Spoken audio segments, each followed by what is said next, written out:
Hello everyone.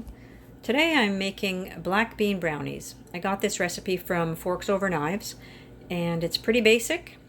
I'm going to need a can of black beans that have been rinsed and drained and rinsed.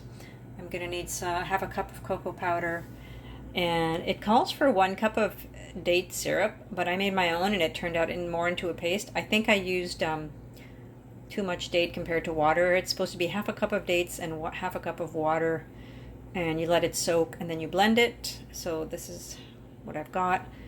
It also calls for 3/4 cup of oats and a teaspoon of baking powder and half a teaspoon of baking soda.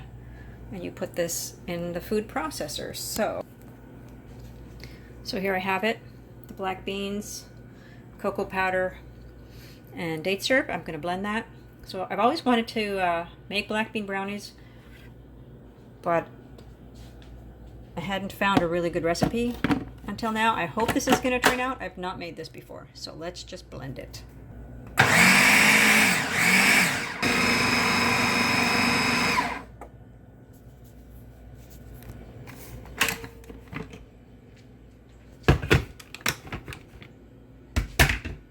All right, this is how it looks after the first step.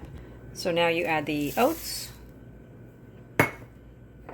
baking soda, baking powder, and process again. So you can see that the batter is quite thick, and I'm just going to spread it out into this pan and then put it in my preheated 350-degree oven. All right, there it is, ready to go in the oven.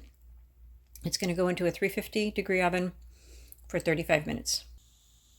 So here it is out of the oven. It's a pretty dense brownie, as you can see, but it's very delicious, not too sweet, very dense. It would be perfect with some banana ice cream.